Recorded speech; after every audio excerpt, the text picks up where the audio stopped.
Welcome to Gaslit Nation. I am your co-host, Andrea Chalupa, and we have a very special episode today.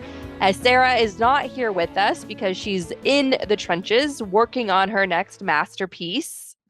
And if she were here, she'd like me to say that this is Gaslit Nation, a show about rising autocracy and corruption worldwide. And with us today are the winners of the 2022 US midterms Get Out the Vote Gaslit Nation Challenge, where we have Gaslit Nation listeners who, like so many of you, rolled up their sleeves and did what we all had to do, which is get out the vote to ensure that the big Trump, big lie movement didn't steal a bunch of races and usher in fascism. They came extremely close in the House, Kevin McCarthy's chaotic House, very slim margin there. You've got the Putin caucus, the Kremlin caucus of Matt Gaetz and others who are trying to end aid for Ukraine and end democracy as we know it. But we obviously did not give a lot away, never mind the deadbeats running the New York State Democratic Party. We held our own in the midterms, and it was thanks to people like today's guests. We're going to start with Dr. Nicole Spear. Dr. Nicole Spear manages a brain imaging research facility at the University of Colorado and is a member of the City Council in Boulder, Colorado. She is committed to building the beloved community through empowerment and collective liberation. Nicole, welcome to Gaslit Nation. We're so grateful for you and all the work that you do. Colorado has a history of being a purple state. It's now more and more blue, thanks to amazing community organizers like you. Walk us through what the midterms were like for you. What were you busy doing? And what are your dreams and aspirations for our country? Thank you. And thanks so much for having me on today.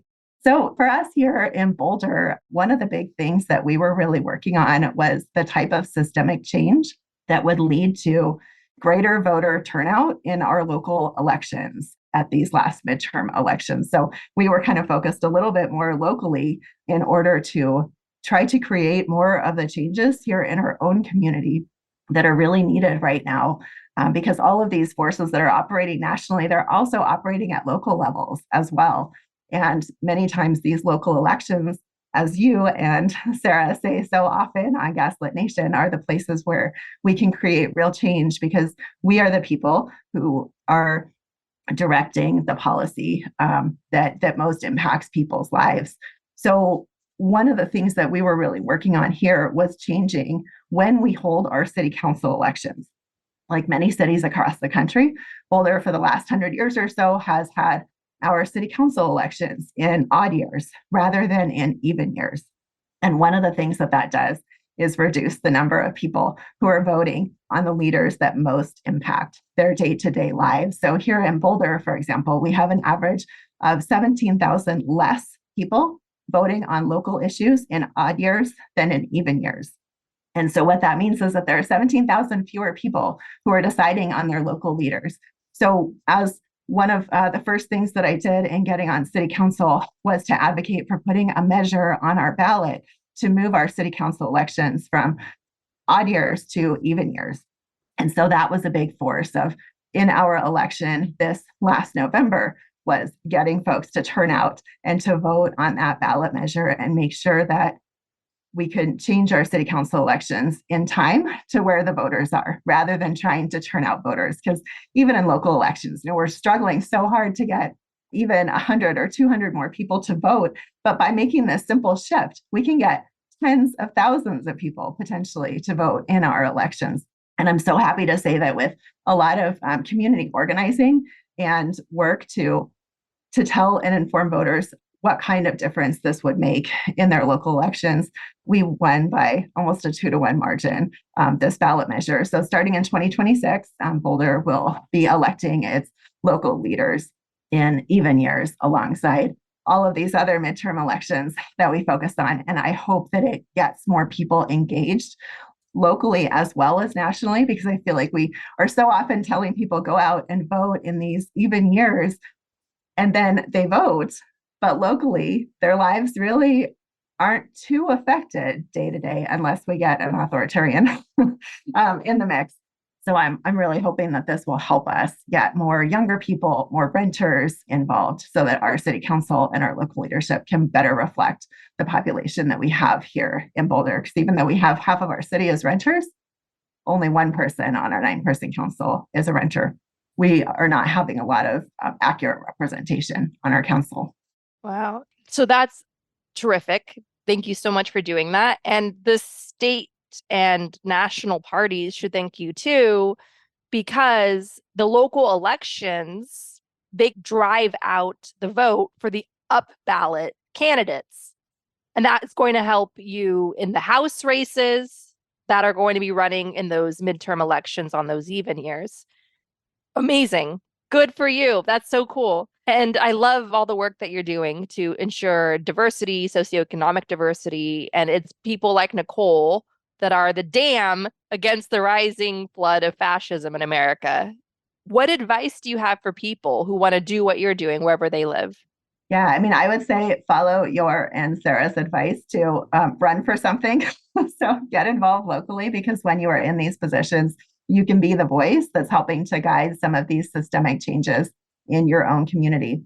Beyond that, I would say connect with the groups and the candidates locally that are inspiring to you, that have values that are similar to you, and really help them because the amount of support that you can put into a local candidate in terms of the time and energy that you're expending typically is going to go a lot farther than if you are expending that same amount of energy in a larger national campaign, because it really doesn't take that much in a local election to get people who are values aligned with you into office. And so I would say get involved in your local elections. A lot of cities are still holding odd year elections, but start planting the seed of this idea of moving to even year elections.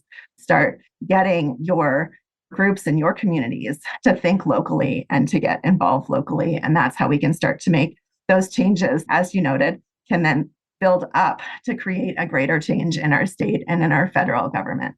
Would you say that Colorado now is reliably blue? Yes, I would definitely say that. And I think that's due to a lot of local organizing that folks have doing. We are getting more and more left-leaning, worker-oriented, family-oriented people elected into our state house, especially, which is really exciting. And some of the things that are coming up in our state legislature this session are looking at things like rent control, looking at things like local control of zoning and for housing and whether that's something that we should have or not. The kinds of changes that people are starting to push for are very different. And a lot of this, I think, comes down to some of the changes that we made many years ago in terms of running our elections. So we have one of the best mail-in voting systems in the country. And I think that really helps to get out the vote. We have polling centers all over, but we also have these vote drop boxes where you can just go and drop off your ballot when it's finished. I get a text message every time that I have voted when my ballot gets in, and then again when it has been processed. So there are all these things that we've done to make sure that people know that their vote counts and that it's valued. And I think that makes a really big difference. Here in Boulder, we made some changes in our election finance years ago that have made a real difference in terms of who is getting elected over the last 4 years or so. We limit, for example, the contributions that any one person can make to $100. And it has to be a person who's contributing to your campaign. It cannot be some corporation or something like that. So it's a way of keeping outside money out of our campaigns. And there's certainly more work to do, but I think all of these changes that cities and counties and our entire state is making are really helping us to get representatives in our state government that better reflect the will of the people who live here.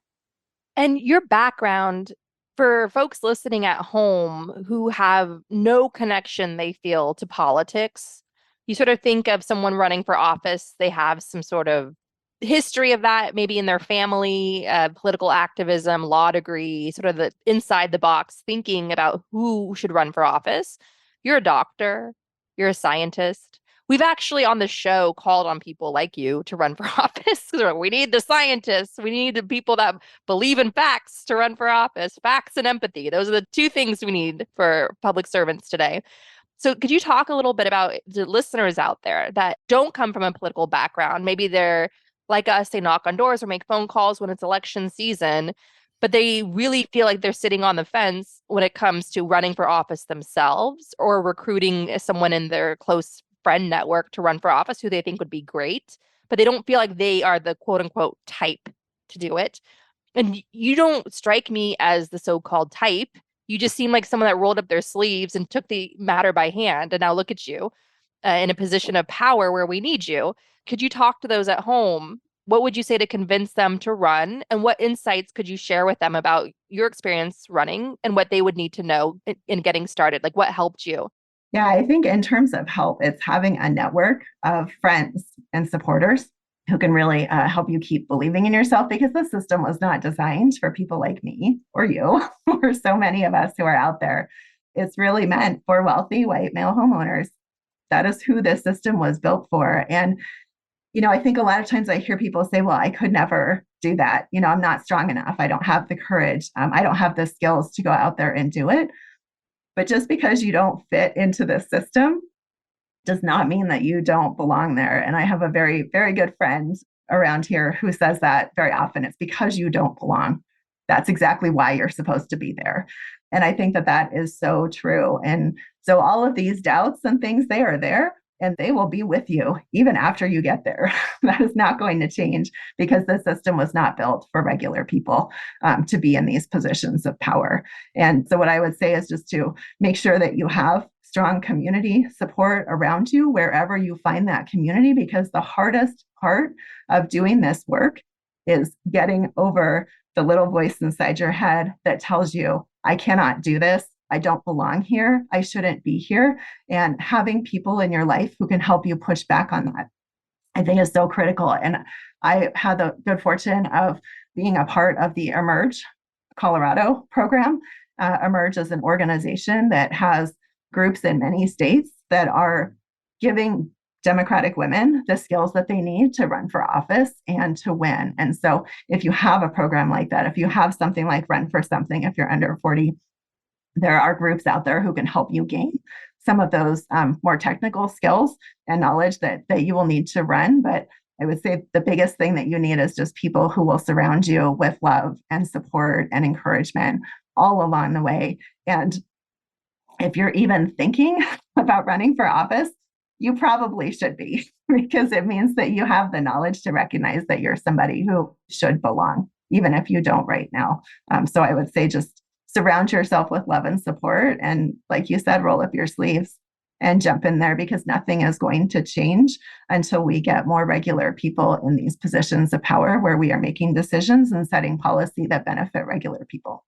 Exactly. We have to flesh out the system with good people. The Republican Party and, let's face it, some of the centrist Dems have just a revolving door of lobbyists. Joe Manchin's a lobbyist for coal. Like that's what he is. A lot of Congress is, a lot of these guys are lobbyists. And so that's why we need citizens to run for office who facts and empathy, facts and empathy. That should be everyone's campaign slogan. And no matter, your age or gender, a really great hand-holding book for everyone is Amanda Littman's book, Run for Something. It's an excellent guide that demystifies the whole process of being a candidate and running for something. Amanda Littman's organization caters to young progressives, people under 40, men or women, however they identify. But even if you're older than 40, you could still read that book. And you could also reach out to her organization saying, hey, I've aged out of what you guys do. Where could you send me so I can get the resources and the network I need to really practice this stuff and learn the ropes? There is, as you mentioned, Emerge for women, but there are other groups out there, no matter, how old you are, you just have to get in touch with them and start with Run for Something, right? Whether you qualify for them or not, just to get a foot in the door for the information that you need to find your people, find your network. Okay, well, thank you so much, Nicole. So let's now turn to Hugh. So we have Hugh Stempfli here. Hugh Stempfli. After his discharge from the Army, Hugh earned a degree in international relations from the University of Minnesota, leading to a 35-year career with Social Security. After retiring in 2009, he became more involved in politics. Living in Illinois, he made phone calls for Obama in 2012 and met him and has canvassed for several candidates for the House. He trained as an election judge for the midterms along with his grandson. Oh, they have a 50-year age difference and they kept our elections safe. That's so wonderful. Well, welcome to Gaslit Nation, Hugh. It's an honor to have you here. Thank you. That's so cool. So you were doing election protection work in the midterms. Correct, election judge. The way I got involved with that, I'd been canvassing and all that and making the calls, but at our Sunday school class at church, we had a session on Christian nationalism and the problems with it and what it was doing not only to the election process, but to the whole religious process. So our pastor thought this would be a good chance to look at what exactly Christian nationalism is doing to the national picture. After that, one of the things is, as a liberal Christian, get involved in the election process, because even though you're evangelical doesn't mean that you're conservative. So I was going to do it, and then I mentioned to my grandson, he said, well, how much do they pay? Because that was his focus. He hadn't been involved in politics at all. So Illinois, Election Day is a state holiday. So he was able to get off college and be an election judge. And then he talked to his friends. Two more of them signed up to be election judges. And they're looking for, in Southern Illinois, they're looking for Democratic election judges, because this used to be a Democratic stronghold. Just like northern Minnesota, where I came from, was a Democratic stronghold. But with the demise of unions, that basically turned those two areas red.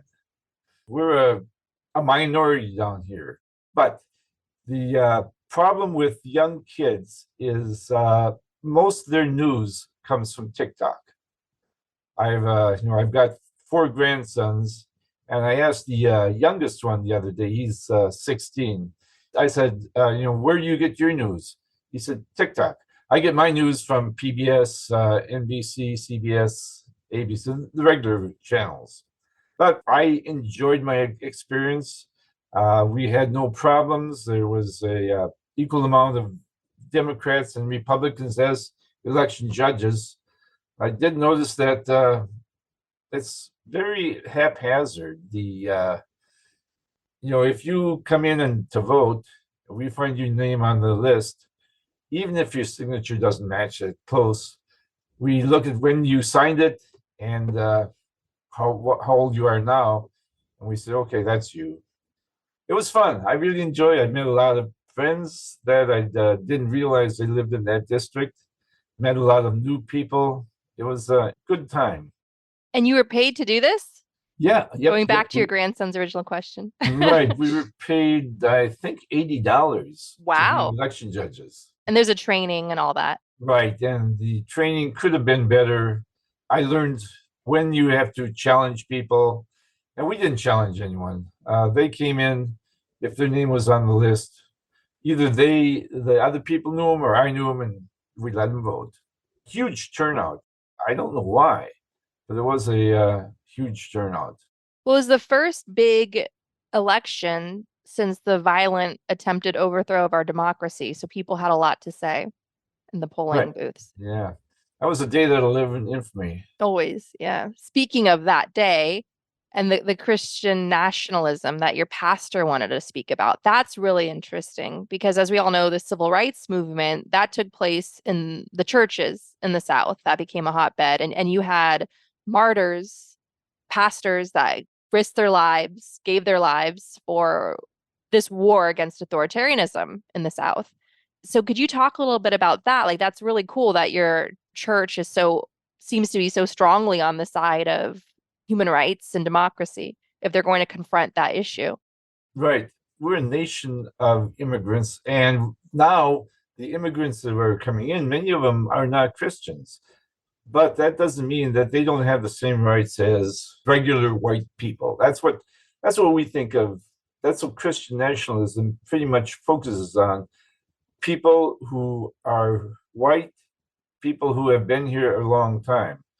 My people came here before the revolution. People that are coming in now, a lot of them are Muslims, but they have and should have the same rights as Christians. And that's something that Christian nationalism is having a problem with, is that they don't like differences. They don't like people who are not Christian having a voice in the nation. But, like Christ says, he welcomed everyone. He wasn't Christian. He was a Jew, and he was a Mideast Jew. So there's no reason that we shouldn't be welcoming people that were like Christ. Absolutely. And it's just power at the end of the day is what they're after, and keeping control. Power should be shared, because too much power in one person, even in Illinois, you can see that the redistricting was slanted totally towards Democrats. In New York, for some reason, the redistricting seemed to be slanted towards Republicans, which is why there is a Republican majority in the House right now. I think churches have to be involved in politics because, even though churches are losing members all the time, the ones that are there have a voice, and they should have a voice. And we have to make sure that that voice is a voice of inclusion, not exclusion. You mentioned the unions. And so in Southern Illinois and Northern Minnesota, the union busting that has gone on by big corporations over the generations, what impact did that have? Why did that lead, with the unions being destroyed? Why did that then translate into Republicans picking up all that ground? That's a good question, because it seems that when the unions got destroyed, people got poorer. I don't know, was it they remembered the old days when they could earn enough money to have a living, Buy a house, yeah, send their you could buy kids a to house, you school. could have kids, you didn't have to worry, you didn't have to have two jobs. Your union job protected you. It gave you enough to keep up with cost of living. When Northern Minnesota had the iron ore mining, Southern Illinois had coal mining. When those industries went down, that's when unions started being busted. It wasn't a concerted effort, I don't think, although, it's these individual companies, if they had too many people drawing pensions, they would close that mine and reopen it under another name. So they didn't have to have the obligation of the former owner, even though the former owner was them. It's a unbelievable process of what they were going through. Wow. And it's almost like those areas became victims to the Republican gaslighting of, grievance politics, pining for the good old days, Absolutely. and us versus them, the culture war, basically. I remember the first time I saw anything political was in '56 when we got our first television. We could only get one channel, and the conventions were on all the time. You didn't have your choice. So that's when I first saw it. But I was involved with politics before I became a federal employee and after I became a federal employee. I've been canvassing, I've been making phone calls, I've been donating money all through my life, but I'm glad I'm back. And your grandson that gets his information, his news from TikTok, do you find him to be informed, or are you pretty flabbergasted by what comes out of his mouth? It's unbelievable. They know almost nothing. Well, he must has some really cool dance moves from TikTok, I imagine. So he's underinformed. Like he doesn't what is he not aware of that you're aware of? Really not even aware of the problems that Trump is having. He's not aware of how the war in Ukraine is going on. They're not aware of the banks, the Silicon Valley Bank, the problems they're having. They have almost no political knowledge at all. The one in college has a little more because he's in college and is learning more. But the other two that are still in high school, they know almost nothing. Maybe I was like that too when I was a kid. I really don't remember, but because that was 60 years ago. And so you worked for Social Security. Right. Now you're retired. So could Right. you tell us, are we going to get our Social Security when it's our turn? Is that going to be there for us? I tell you, if they would, right now there's an upper limit as to how much you pay Social Security tax on. If they did away with that, that would solve almost 80% of the problem. And it should be, because that is the one tax that people can't escape. Even corporations can't escape the Social Security tax, the Social Security Medicare tax. Income tax, it's easy to. And I hope at some point they see that that's what you have to do. When old people come in to file for Social Security, most of them are happy because they are able to retire. But there's some that just say, I can't live on this. How am I going to make it? But Social Security has gotten so many people out of poverty. It's a program that we cannot let die because people will not save for the retirement. Yeah, they're too busy paying for medical Yes. expenses. That's what Yeah. wipes out your retirement. Yeah. I do worry. I do worry about even if people are putting aside some, Social Security is just like the bedrock of it. You build on that, and that's where you go. Exactly. Final question for you, Hugh, and obviously feel free to jump in as our discussions continue. What advice do you have for folks who haven't really done much in the midterms so far? Why should they get involved? First of all, it's fun. You get to know other people of like mind. When I went canvassing for Mr. Kelly, he didn't make it, by the way. I even got to go up to St. Louis, East St. Louis, and hear speakers up there who just fill you with joy because there's a hope. There's a hope in the world that if there are people around you that believe what you believe in. It's wonderful. Thank you so much. Okay. And next up, we have Jed, based in San Francisco. Jed Holtzman has previously been a neuroscience researcher and assessed the effectiveness of global marine reserves, but he has spent the last decade working to reduce suffering and injustice through policy advocacy campaigns on air quality, environmental justice, clean energy, and climate. Welcome to Gaslit Nation, Jed Holtzman. Thank you. It's a pleasure. And let me say that I don't know what the word is for the parasocial relationship of listening to someone rant for several years about things going to hell, but it's been a pleasure sharing that with you. Thank you so much. And you are our second brain expert on this episode.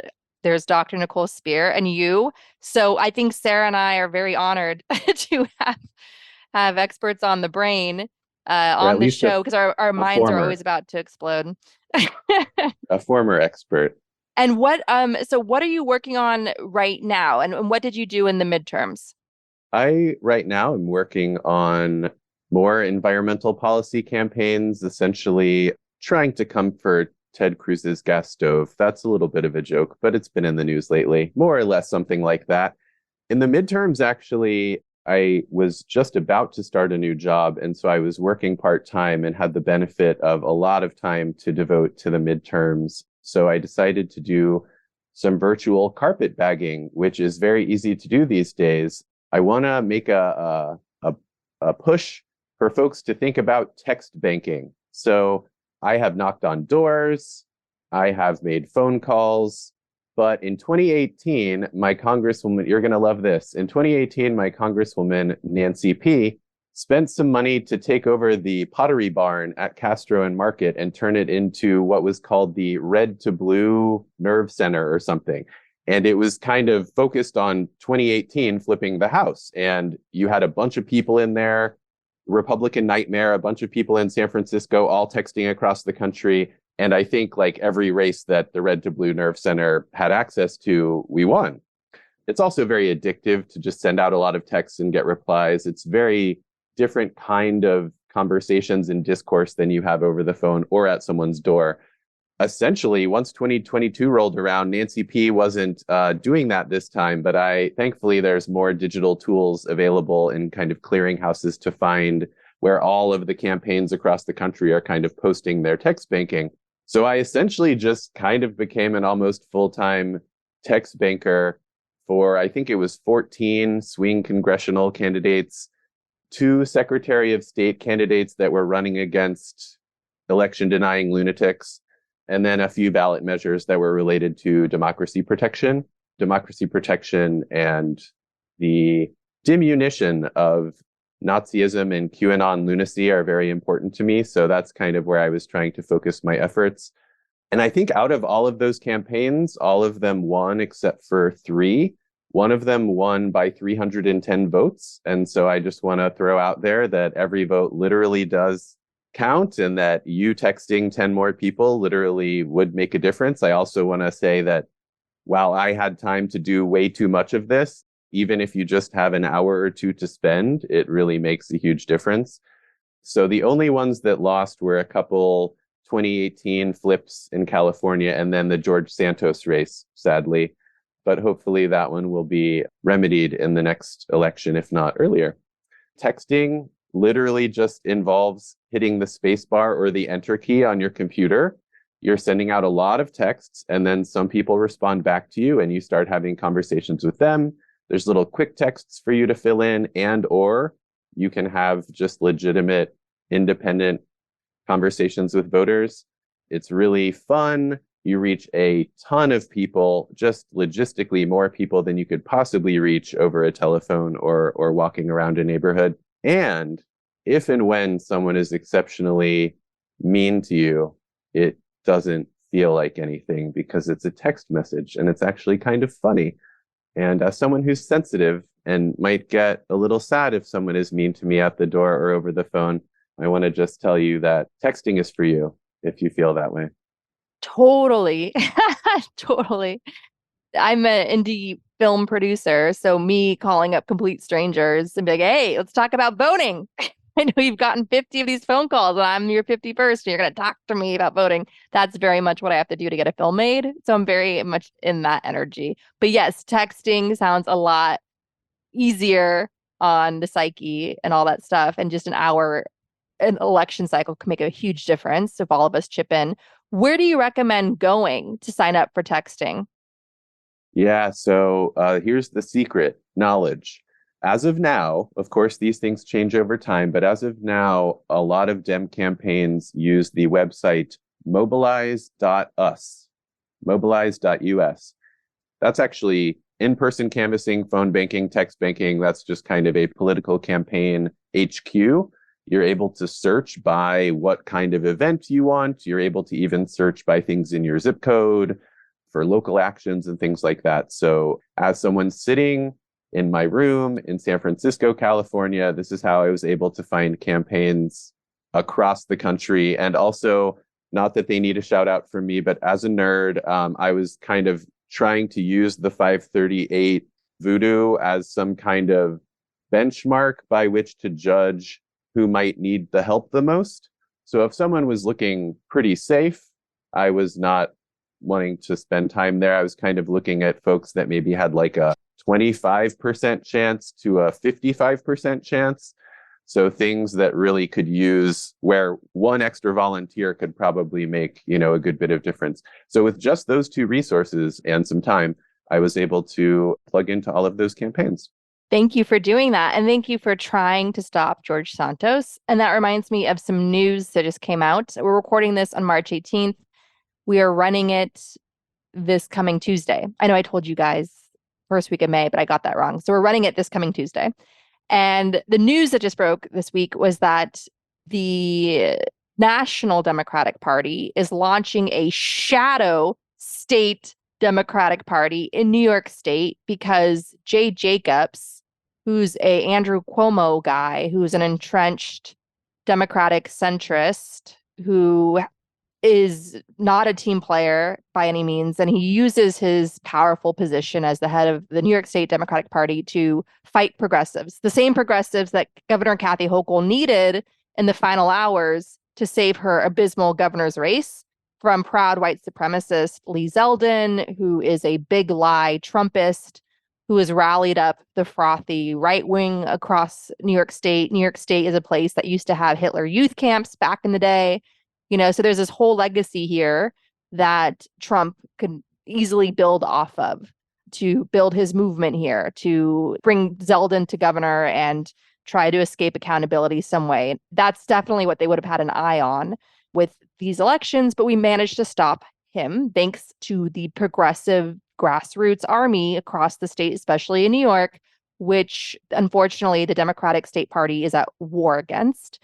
And since we have so many easy picking House seats in New York State, as everyone now knows, including George Santos's House seat, which includes parts of Queens, the big old federal Democratic Party obviously sees our state party here in New York as totally incompetent and useless and has built up its own machine to ensure that we don't lose any House seats. I think that's pathetic. I think that's putting in work in a blue state that should be easy pickings.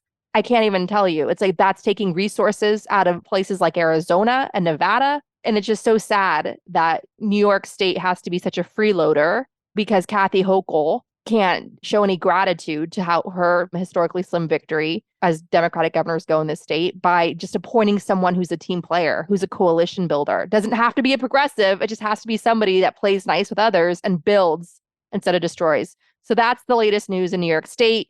And I just had to throw that out there because Jed, in a very safe blue state in California, he was trying to save us from ourselves here in New York State. And I appreciate that, Jed, so much. And I'm sorry to the rest of the country. We're trying to do what we can to make New York State more of a team player. And we're trying to get rid of Jay Jacobs. It's Governor Kathy Hochul who's standing in the way because of the big giant corporate interests and the big money interests. And it's disgusting, right? It's just this war against progressives that some in the Democratic Party establishment are openly waging, which is really sad. So with that said, back to Jed. So you work in environmental issues. I'm going to ask the same question that I asked you about Social Security. Can we save the environment? Are we too late? What is your feeling on that? Actually, it's changed even just in years. I used to be a bit more doom and gloom. We need to do everything that we can either way because kind of like one volunteer contributing to a campaign gets X number of voters and those voters are important. If we reduce environmental devastation, we are literally reducing suffering and saving lives today. Like, say the world's going to end in 7 years. If we can reduce suffering and death in those 7 years, is that worth doing? In my opinion, it is. So that's kind of what my view used to be. But actually, the penetration of renewable energy has gone way quicker, including in states like Texas and Kansas, that don't have any political ideological pull towards it, has gone way faster than anyone expected. The transition on any number of kind of environmental curves is going quicker than expected. And so I think it provides a good amount of hope. Also, some of the science is coming in our favor. Used to be thought that kind of once you put the CO2 up there, it's pretty much going to affect warming potentially for hundreds to thousands of years, which is a downer.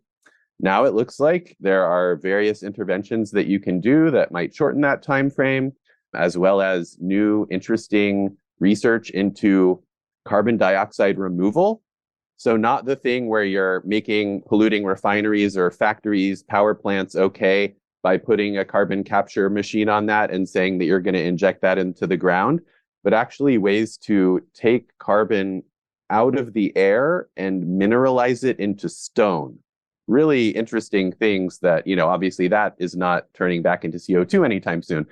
So there's a lot of work going on this because people have figured out they can make money from it, right? That there's a whole new market for technologies for carbon dioxide removal, for electric vehicles, for electric appliances, for even cleaner fossil fuel polluting equipment. So I think in our society, as long as folks realize that they can make some money off of it, there will be action in that direction. And thankfully, those kind of organic processes seem to be happening. That's probably a little too long-winded for the podcast, but I think as a snappy answer to your question, yes, we can. Everything that you do makes a difference. And I want to really try to reorient people around from feeling like this is your fault and that this is something that you need to kind of fix with a light bulb here or kind of a bike ride there or a changed meal here. All of those things are important to do for their own reasons. But really what we need to affect these changes is structural pressure on systemic systems, essentially. None of us decided we wanted to destroy the planet by flying on a plane, right? This is a system that we inherited. And so it really is just about people getting folks like Nicole elected, getting folks who represent your values elected, but also really leaning hard on the people who are in power at the local level, the regional level, the state level, your regulatory agencies, your legislatures, anywhere where you can, make your voice heard, because our system was established around the idea that the public is going to comment. And if the public isn't there to comment, and the only folks who are there to comment are corporations or industry, then in a way, the system is doing what it's designed to do. It's just the people who aren't doing what we're designed to do anymore because we are too busy working 40 plus hours a week. And so just trying to carve out a little time in life to be not only an employee and maybe, a good partner or parent or something like that, but also a good resident or good citizen, I think is kind of the most important thing that people can do to save our environment. And Jed Holtzman and Dr. Nicole Spear, as the two brain scientists who are also, working really closely with, Nicole's an elected official, Jed, you work with elected officials, and you have all these initiatives for environmental protections. Maybe you guys could get together after this, and maybe Nicole could consider some of the work you're doing for the Boulder City Council. I'll be in Colorado in April. We can get together. Wow, it's a Gaslit Nation, change the world connection. That's what we're all about, is world domination for good here at Gaslit Nation. Well, thank you so much, Jed. That's all very inspiring and wonderful, as all these conversations have been, which brings us to Isaac Flanagan, who I had the chance to meet when we were both doing the Christy Smith phone bank for a House race in California that was extremely close the first time Christy Smith ran. She only lost by something like 300 votes. And unfortunately, Sean Patrick Maloney, who was Pelosi's guy to run the DCCC, choked off a lot of those progressive races from much needed resources. And he pumped a lot of money into his own race, which should have been an easy one in New York State, which he ended up losing, making history as one of the very few DCCC chairs to lose his own race. Good for you, Sean Patrick Maloney. And now you dare to have the audacity to try to make yourself, run for labor secretary. Like, how dare you? Anyway, so all my tangents this episode. You guys are bringing the joy. I'm bringing the need for improvement. So Isaac, you and I were chatting during that phone bank, and you mentioned that you were in Ukraine at the time and that you've been doing a lot of important work for Ukraine as well as for democracy in America. So tell us your story. Yeah, thank you. First of all, thanks to Nicole, Hugh, and Jed for what you guys all did to defend democracy this cycle. And in particular, thank you to Andrea and Sarah for the work you're doing with the podcast and the books and the films. Jed, I think, used the phrase parasocial. I'll echo that and say I just couldn't imagine living through this era without the informal virtual support group you guys have been running for all these years. And of course, I look forward to the day that you get to declare victory and pivot to your UFO podcast about the midterms and Ukraine. So I was in Ukraine during the midterms. There was a limit to what I could do in a hands-on way, although I do believe that these struggles are linked and that fighting Putin in Ukraine does indirectly make a difference in our elections at home. That said, specifically, I was up late in the night phone banking for people like Christy Smith, like John Fetterman, other crucial swing state candidates, including I live in Colorado. I don't live in District 7, but I was proud to help Brittany Pedersen keep a House seat blue against a guy who described himself, this was the Republican candidate in Colorado 7. His catchphrase was that he was the male Lauren Boebert. So that was something he was proud of. And I'm proud that Brittany kept that seat. Unfortunately, my local representative of the Kremlin caucus here in Colorado 3, she kept her seat, but we came within 600 votes, which is a lesson, as other folks on this call have repeated. Every vote really does matter, and the DCCC really doesn't know which seats to fight for and how to fight for them. I definitely agree, with other folks on this call. The tools have gotten a lot better this cycle. I actually, maybe kind of similar to Andrea, I like the phone banking. I like getting on the phone with people. I don't care if they yell at me or, I'm living for the ones that I can resonate with. But in past cycles, it's just honestly been a pain in the ass to manually dial all those numbers. And now it's like you just click, it races through all the ones that are not there or disconnected or voicemail, and it just one after another puts you on the phone with somebody, which makes a huge difference. So that was really great. And I think others on this call have said it's fun. Like you make new friends, the people on the Gaslit Nation Zoom calls, the little chatter in between making the phone banking. It was all really fulfilling despite being very late at night for me. Nicole made some comments about the impact of volunteering on local campaigns that I just wanted to echo. I helped out with a city council campaign this year, and it was the first time I've ever volunteered on something local. And we didn't win, unfortunately. We came within just a couple hundred votes, but it was so clear, as Nicole said, that I think it is really important to volunteer on these national campaigns and the state legislature campaigns and the swing vote stuff and going on mobilize.us and just figuring out, okay, what are the ones where I can help? But wow, you can make a big difference on a local campaign. I've never seen that before. And I think that at least for me, there can be a sort of like imposter syndrome with this stuff of like, what could I possibly have to offer on a political campaign? Yeah, there's a lot of work that needs to be done. There's not a lot of people doing it. I'm sure in whatever district or municipality you're in, if you literally just email the candidate and you're like, hey, I want to help out, there's probably something really meaningful to do. So I would encourage people to do that. Sorry, Andrea, that was a long-winded preface to your question, which was actually about Ukraine. So in the Gaslit Nation Action Guide, you guys talk about how grassroots power is the strongest power that we have left in America. And, Tim Snyder and others talk about how you resist fascism by being in community with each other, that fascists want you to be alone, isolated, and powerless. And I think of that a lot when I think of how our work in Ukraine unfolded and how we built this organization, Zero Line. So I went over there last May, less than 90 days into the invasion. I didn't have any kind of definite plan. I didn't know how long I was going to be there or what I was going to do, but I did have the contact information for a friend of a friend who had gone over to Poland on day 2. And I linked up with him and the people that he had met, Ukrainians and others that he'd met over those past 3 months working. And we just looked for immediate needs. At that time, April, May, tourniquets and other combat trauma gear, things that you would do to fix a bullet wound or a shrapnel wound, they were really hard to find at the front. And so we just got to work plugging holes and solving problems. By the end of May, in that phase where we were really focused on medical gear, we had delivered over 100 vehicles that we would buy, just like older 10, 15-year-old 4x4 consumer trucks that were really needed as, basically frontline ambulances to get people from the Zero Line, which is the furthest of the front lines. That's why we named our organization that, and getting people from the furthest of the front lines to 5 kilometers back where the hospitals are. So we would get these trucks in Western Europe, we'd spray paint them green, get them to the border, we'd pack every cubic inch other than the driver's seat with medical supplies.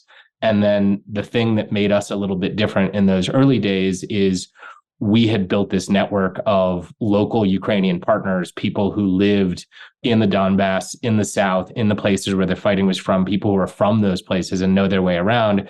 And we built this network where, unlike what a lot of the big budget brand name aid organizations, who I will not comment further on, but most of them, if they were doing anything at all, were just sort of dropping supplies off at the Polish-Ukrainian border. Things would sort of pile up in Lviv where they're not needed. And we were really proud of the ability that we had built to get these trucks filled with medical aid all the way to the places where the bullets were flying and the bombs were falling and where things were actually needed. So that's kind of what we started on. And that's what we were working on in April and May. And now as things have evolved, we've really prided ourselves on staying close to the most current needs. And eventually, through the efforts of other organizations that eventually caught up, tourniquets and combat trauma gear are largely a solved problem. Of course, people are unfortunately still getting shot. They're still getting bombed, but those supplies are there and they're findable. So we evolved from that to electronics, drones, which are basically flying cameras. In our world, we're not working with lethal drones. So drones, encrypted communications, and different tools to really help make the armed forces of Ukraine and the soldiers there safer and more effective. Our premise basically is that whatever it is that you care about from a humanitarian perspective, whether that's animals, refugee resettlement, education, children, we think the most humanitarian thing that you can do is to keep territory in Ukrainian hands and to win territory back. So we try to be closest to the point of leverage. And in that area, we focus on providing tools and technical assistance to make the armed forces of Ukraine safer and more effective, because when we win the war, then we can also solve all those other problems. And do you have anything in your background that prepared you to go into a war zone and set up a humanitarian first response organization? Because it doesn't look like it. No, nothing. I have been an entrepreneur my entire career in places from manufacturing to logistics to technology. And I would say experience with different kind of regulated markets. The first thing that I did when I moved to Aspen 3 years ago is I got here and I was absolutely flabbergasted that there was no way to get a PCR COVID test in under 8 days in a place that has the financial and intellectual capital that we have. 5 months into the pandemic, I couldn't believe that hadn't been solved. And I kept kind of looking around to find the grownups and the people that were going to solve that. And it ultimately wasn't solved. So my business partner and I, on basically 6 weeks notice, opened a full-blown FDA, approved and permitted and regulated high complexity diagnostics facility. So I think this collection of kind of unrelated experiences positioned me really well to get to Ukraine and sort of like, okay, well, what are the needs? Okay. And just kind of work backwards from, well, it seems like there's a shortage of about 50,000 tourniquets. Well, where do you buy them? How can we get the best price? Email the boards of directors of the companies that make these products, make our case to get discounts and then build a supply chain to get it over there. When you were in Ukraine, were you ever scared? Did you come under missile fire? I think that one of the great things about being human that's great most of the time is we adapt to things and we get used to them. Sometimes that's a negative, right? When there are people who are trying to steal our elections and steal our democracy, hopefully we don't get too used to that. The first time you hear the air raid siren, it's a little bit like, that's a little scary. And then they're going off all the time because Putin's terror campaign against the Ukrainian people means that these sirens are going on all the time. And it eventually just sort of becomes background noise. I spend most of my time in Kyiv, which in the summer felt very safe and normal. As you guys all know, in the fall, the campaign of the suicide drones, made things seem edgier. But we periodically will make trips out to the front line to go along with our deliveries. So definitely there were some Twilight Zone moments. In July, we went out to the Bakhmut, Sloviansk, Izium triangle area. And I will still, never forget, we stopped off in Sloviansk to make a delivery of drones. And I heard something that I'd never heard before, which was just a continuous air raid siren that doesn't stop. And every street was empty and there were no people on the streets. So it was a real, reminder of, just how harrowing, set aside the reality of these munitions falling in your community. Just imagine hearing that sound for hours at a time without a let up. So, fortunately, I've, never been all that close to anything truly dangerous. So us in America, this war just dragging on, and I worry that we're becoming desensitized to it, even though it's absolutely horrific. And there's a lot at stake for the whole world if Ukraine should fall, because Putin is a modern day Hitler. These guys are all cut from the same cloth. There's nothing creative about them. There's nothing innovative. It's just autocracy versus democracy. Once again, the world is facing. So, it's 2023. We have DeSantis clearly running for president. He hasn't announced it yet, and Trump, we know, is running because he needs to keep that whole movement going to try to stay out of jail himself. What advice do you have for people as we enter yet another big election, 2024, right around the corner, as Ukraine becomes this big talking point and Americans are made to feel as though we're being squeezed, as though we're being ripped off, as Kevin McCarthy and others want to call it, and Large Marge in Georgia, a blank check for Ukraine and so on, and that Ukraine is the new welfare queen and all that stuff. So what do you want to say to the American voter, the American public? And especially, how do you want to equip people on the conversations they should be having with their family members around the Thanksgiving table and so on, about what the stakes are for us as Americans in Ukraine and why Ukraine should matter.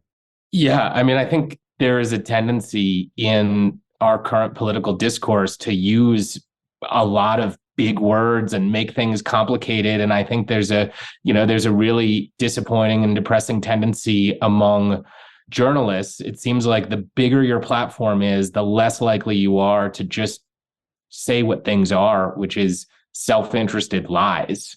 And you see all these, the New York Times and the Washington Post and, people with millions of Twitter followers twist themselves in knots to come up with some kind of false equivalence between the people who are saying there is an active genocide in progress in Europe and the people who are saying, yeah, but Putin has a point too. And there is no equivalence between those two arguments. To watch DeSantis become even more of an invertebrate in real time in front of us, the Lincoln Project posted a little highlight reel just the other day of his comments in 2015, 16, and 17, when he was actually kind of ahead of the mainstream in saying we need to arm Ukraine, we need to help them, resist incursions into their country. And now I don't know how he keeps a straight face calling it a territorial dispute. I mean, it's just a lie. And it's a self-interested lie that's not based on any kind of principle. He thinks that the only way he's going to get the Trump voter is to cuddle up to Putin. And so that's what he's doing. But it's just a lie. There's no three-dimensional chess, like foreign policy theory to it. And in terms of advice, I guess I would say two things. One that's a little bit less immediate, but important. The less immediate thing is, if you have any time, whatever time you have, whatever your form of consuming information, whether that's reading books, audiobooks, podcasts, like try just to spend right now a little bit more time on history. Because if you go through, and whether it's watching Mr. Jones or reading, the Last Call at the Hotel Imperial or All the Frequent Troubles of Our Days, any of these things that you guys have talked about on the show with regard to World War II history, you see that it's just the exact same patterns, like the same people with the same power base and the same supporters and the same funders that in the 30s were saying, let's be isolationist. We don't need to get involved with what's going on in Europe. Or actually, is Hitler even that bad of a guy? People that were both siding Hitler while the cattle cars were already running. It wasn't like people who were, oh, maybe this won't turn into a big deal and they were just wrong. It was already a big deal. That stuff was happening then, and here we are 90 years later, and it's the same thing happening again. And if you spend a little time consuming some content about history, then you'll recognize them. But I think that's hard.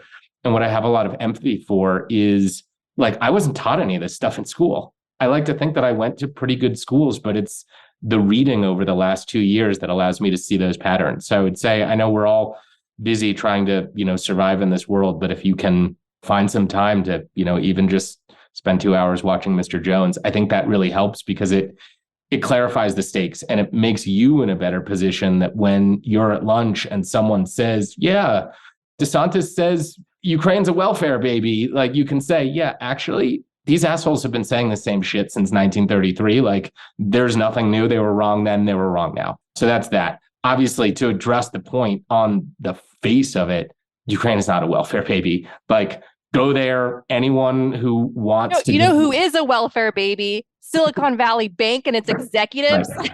That's who the welfare baby is. I mean, it's completely insane. But if you want to say for a moment that human life doesn't matter, that human suffering doesn't matter, if you just want to look at the black and white of it, we are spending an infinitesimal fraction of our $900 billion defense budget. We are deploying equipment that we don't currently use in wars anymore. The HIMARS system, which we have over 400 of, and we have given Ukraine less than 30, has been enormously consequential. It's not a weapons system that we would even use. It's antiquated gear. So we're handing off our antiquated gear. We're pulling in new orders to replace those things. So we're benefiting the defense contractors that donate so much money on the Hill. We're using a tiny fraction of our budget. We have not put a single American soldier in harm's way. And we are dealing Putin, the greatest black eye that he's had in 20 years. So let's pretend for a moment that you don't care about Ukrainians. Let's say you don't even like Ukrainians. Russia represents the single greatest threat to our peace and prosperity, our ability to live normal lives that exist right now. And we're containing that with pennies on the dollar. So why not do that? So if anyone listening, if you hear someone in your personal life spouting these Putin talking points that are laundered through our social media and our journalism, just say, look, if you care about human rights, then you already know the answer. And if you don't, it's the highest ROI way to damage Russia that you could possibly think of.